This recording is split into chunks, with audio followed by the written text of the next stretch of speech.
President Trump, most known for his rallies and his vigorous campaign energy, is taking a slightly different approach, as we discussed in our monologue, as he opts for a lighter schedule, pacing himself as Kamala exhausts herself. It seems to be a smart move for the campaign in the wake of tight polls, but how does the Trump-Vance campaign feel about their chances as the media runs cover for Harris?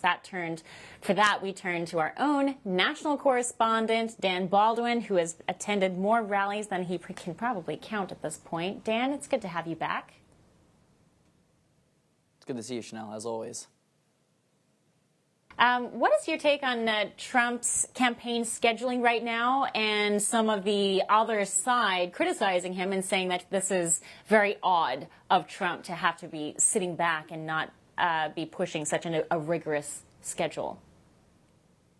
Chanel, I would highlight two main things for you. First and foremost, we're fresh off of that record-breaking interview on X right now with Donald Trump and Elon Musk. More than 250 million people actually viewed the space. About 30 million people actually tuned into the initial space that was hosted by President Trump. And that doesn't actually include some of the people who may have went and actually viewed that afterwards. Think about the people who he's reaching with like an interview like that. It's free advertising, and he's probably reaching a lot of voters who are not necessarily traditional voters, some people who might be voting in their first election. That follows a similar media strategy that we've seen the Trump campaign employ all the way back to the primary system. In doing interviews with the Nelk boys, doing interviews with Logan Paul, being on TikTok, the UFC fighting. He just came off of a massive interview with Aiden Ross. And then you also combine that with very tactical campaign rally scheduling. I would highlight. Think about where he actually is going right now, Chanel. On Wednesday, he's in Asheville, North Carolina, one of the most liberal cities in the state of North Carolina. North Carolina is a state that Donald Trump needs to hold. Where else has he been recently? He's been in Pennsylvania, which many people are saying is a crucial state, a must-win state for the former president.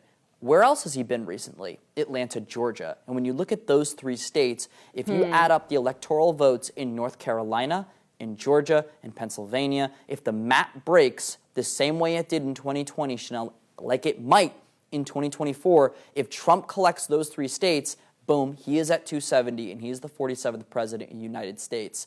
It's also important to highlight, Chanel, that they might not, this isn't sourced or anything, but they might be holding off a little bit on the campaign blitz until after the DNC convention. That's another theory. Right. But I would highlight that he's going to the states where ultimately, if he wins them, he will be the president moving forward.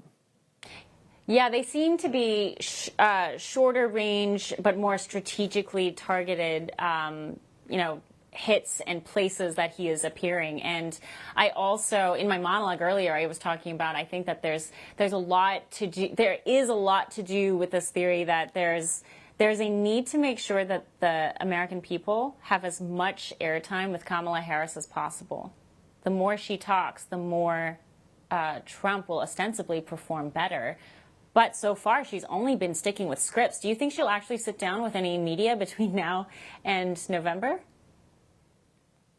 Well, Chanel, the Harris campaign has promised one interview before the end of the month of August, which is embarrassing to say the least. The media is not necessarily going to hold her accountable. The Trump campaign believes that the media has given Kamala Harris the biggest in-kind contribution to any sort of political campaign ever at this point in time, basically carrying her honeymoon and hoping it will last until November.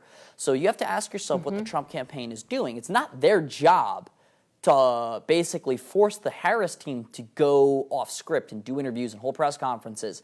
But ask yourself, last week we saw a press conference where President Trump spoke for 75 minutes to the mainstream media. Basically, the media ran out of things to talk about with him, repeating questions. We heard questions about abortion over and over, marijuana over and over. So what is he doing tomorrow? He's holding a similar press conference in Bedminster, and I would expect that. Yeah, I would expect this to be more so of a strategy of the Trump campaign going forward. It shows President Trump is versatile, he has stamina, he is willing to spar with media members, and it also forces the media to cover the fact that Kamala Harris will not talk to them For all our viewers asking where One America News is heading in the future, we would like to introduce you to OAN Live.